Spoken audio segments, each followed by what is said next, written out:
নমস্কার, একটি নতুন ভিডিওতে সকলকে স্বাগত জানাই। আশা করি সবাই খুব ভালো আছো এবং রথের মেলাও খুব ভালো ঘুরেছো। আমরাও রথের মেলা গেছিলাম।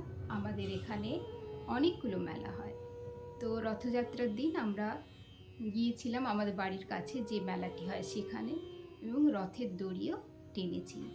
তারপর একদিন গেলাম আমরা চিত্রালয়ের মেলা। যারা দুর্গাপুরে থাকে তারা সবাই চিত্রালয়ের মেলা চেনে, এবং এই মেলাটি হচ্ছে বেশ বড়। অনেক রকমের দোকান এখানে বসে, আর বিভিন্ন সুন্দর সুন্দর জিনিস এখানে একসাথে পাওয়া যায়। তো আমরাও যেদিন চিত্রালয়ের মেলা গেলাম সেদিন প্রথমে ঠাকুর দর্শন করলাম, তারপর মেলা ঘুরতে শুরু করলাম। প্রথমে চোখে পড়ল মাটির জিনিসের দোকানটি। এখানে মাটির কাপ থেকে শুরু করে বিভিন্ন মাটির জিনিস এখানে রয়েছে। তো তার মধ্যে আমার ভাল লাগলো জলের বোতল। এই বোতলগুলো বাইরে নিয়ে যাওয়ার জন্য কতটা সুবিধাজনক কি জানি, কারণ ভারী হবে কি না বুঝতে পারলাম না, কিন্তু ঘরে ইউজ করার জন্য নিশ্চয়ই ভীষণ ভালো। কারণ আমরা সব জিনিসই প্লাস্টিকে ইউজ করি, প্লাস্টিক বোতল ইউজ করি, তো তার চেয়ে এই জলের বোতলগুলো ভালো হবে। এবং দামও খুব রিজনেবল, 120 টাকা। তো সেই হিসেবে আমার বোতলগুলো ভালো লেগেছিল। এবং তারপর পুরো মেলাটা ঘুরলাম। বিভিন্ন পেন্টিংসের দোকান, নানা রকম সাজগোজের দোকান, আর বিভিন্ন রাইডস, বিভিন্ন খাবারের দোকান। এই বছরে এখানে মেন অ্যাট্রাকশন ছিল অ্যাকোয়া ওয়ার্ল্ড।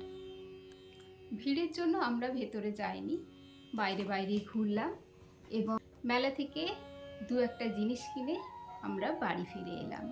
চলো তোমাদের সাথে শেয়ার করছি কি কিনলাম।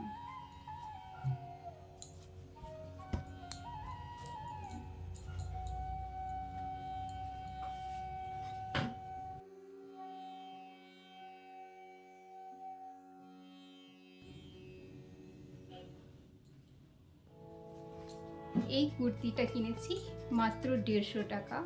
কম দামে বিভিন্ন জিনিস, খুব ভালো ভালো জিনিস ছিল ওখানে।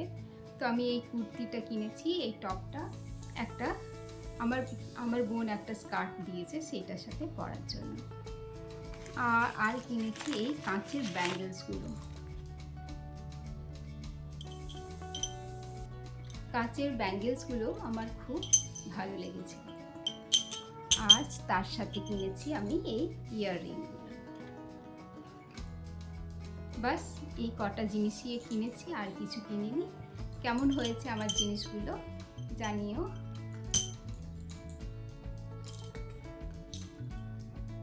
এগুলো তোমাদের সাথে শেয়ার করার জন্যই আজকের ভিডিওটি ভালো লাগলে লাইক করো আর পাশে থেকো, এইটুকুই আশা করি।